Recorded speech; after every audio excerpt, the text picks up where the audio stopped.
समस्त Gujarat housing board द्वारा मां अंबा गरबा महोत्सवના ગરબામાં ગુજરાત આમ આદમી પાર્ટીના પ્રદેશ પ્રમુખ ઈશુદાન ગઢવી ખાસ ઉપસ્થિત રહ્યા હતા અને યુવાનો સાથે ગરબા રમીને માं અંબેની આરતી કરી હતી। શારદીય નવરાત્રિનો પર્વ ચાલી રહ્યો છે ત્યારે સમગ્ર ગુજરાત સહિત અનેક શહેરોમાં નવરાત્રિ ખૂબ જ ધામધૂમથી ઉજવવામાં આવી રહી છે। ત્યારે વડોદરા શહેર ગોરવા વિસ્તારમાં આવેલ સમસ્ત ગુજરાત હાઉસિંગ બોર્ડ દ્વારા આયોજિત માं અંબા ગરબા મહોત્સવ 2025ના ચોથા દિવસે गुजरात आम आदमी पार्टी प्रदेश प्रमुख ईशुदान गढ़वी गरबाમાં खास उपस्थित રહ્યા હતા અને યુવાનો જોડે ગરબાના તાલે ઘૂમ્યા હતા અને માં અંબાની આરતી કરી હતી। આપણી સંસ્કૃતિની બાળકોની સંસ્કૃતિનું સિંચન કરતા મા-બાપના વખાણ કર્યા હતા। સાથે આગામી સ્થાનિક સ્વરાજ્યની ઇલેક્શનમાં પાર્ટી આંધી તૂફાન સાથે સમસ્ત ગુજરાતમાં પરિવર્તન લાવશે અને છોટાઉદેપુરના ધારાસભ્ય ચેતર વસાવાની ખોટી રીતે ફસાવવામાં આવ્યા છે તેનો બદલો સમસ્ત આદિવાસી સમાજ લેશે। સાથે ઈશુદાન ગઢવીએ સમસ્ત ગુજરાત હાઉસિંગ બોર્ડના કાર્યકર્તાઓ સાથે વડોદરાના નગરજનોને નવરાત્રિની હાર્દિક શુભેચ્છા પાઠવી હતી। ગુજરાતની આમ આદમી પાર્ટીના પ્રદેશ પ્રમુખ ઈશુદાન ગઢવીએ વધુમાં માહિતી આપી હતી। વડોદરા ખાતે માं અંબા ગરબા મહોત્સવમાં પધાર્યા છે, શું કહેશો? બિલકુલ, આજે માं અંબા ગરબા મહોત્સવમાં જે વિરેનભાઈ એટલે ઉર્ફે પિંકલ સર દ્વારા જે આયોજન કરવામાં આવે છે, આખી આયોજન સમિતિ દ્વારા ખૂબ જ સુંદર આયોજન હોય છે અને છેલ્લા 8 વર્ષથી નિઃશુલ્કપણે હાઉસિંગ બોર્ડ અને અહીંયા આયોજકો દ્વારા કરવામાં આવે છે।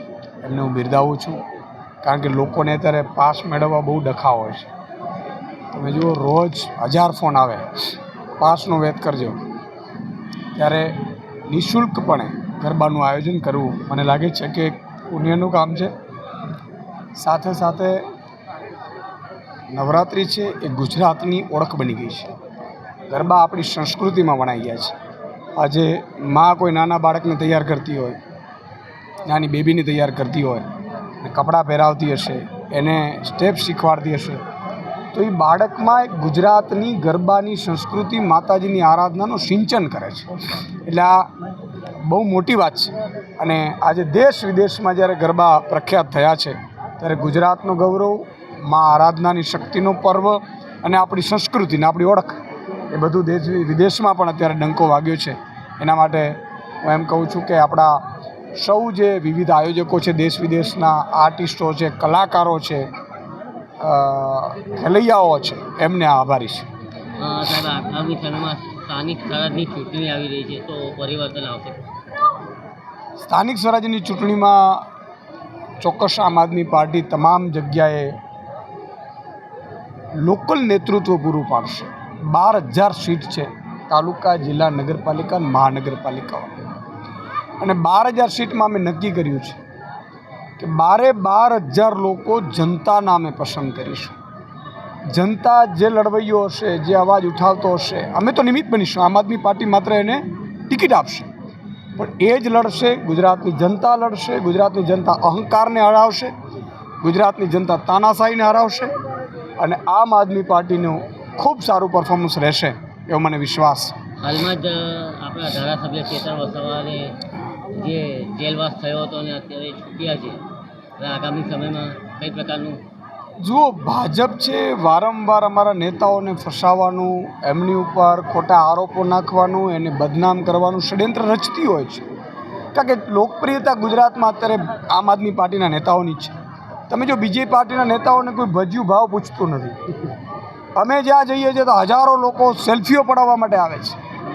એ કારણ કે અમને રૂપાડા જોઈને નહીં, અમે ગુજરાતની જનતાનો અવાજ બન્યા છીએ, એના માટે લડ્યા છીએ, એના માટે જેલમાં ગયા છીએ, એના માટે ગોળી ખાવા તૈયાર છીએ, એટલા માટે। તો આજે ચેતરભાઈ વસાવાને 2.5 મહિના સુધી, 3.5 મહિના આમ તો જેલમાં નાખી દીધા છે। આદિવાસી સમાજનો બદલો લેશે। માं અંબા ગરબા મહોત્સવમાં આજે અતિથિ તરીકે ગુજરાત પ્રદેશના ઈશુદાન ગઢવી પધાર્યા છે, શું કહેશો? સમસ્ત ગુજરાત હાઉસિંગ બોર્ડ દ્વારા આયોજિત માं અંબા ગરબા 2025, જ્યારે આજે માતાજીના પર્વ નિમિત્તે આજે અમારા ગુજરાત આમ આદમી પાર્ટીના પ્રદેશ પ્રમુખ ઈશુદાનભાઈ ગઢવી આવ્યા છે અને એમને આ ગુજરાતની સંસ્કૃતિને, વડોદરા જે છે, સંસ્કારી નગરી વડોદરા, કે જેની ઓળખ દેશ વિદેશની અંદર ગરબાને લીધે થઈ છે, એટલે આજે અહીંયા અમે જ્યારે ગરબા અહીંયા રમાડી રહ્યા છે, નિઃશુલ્ક ગરબા છે।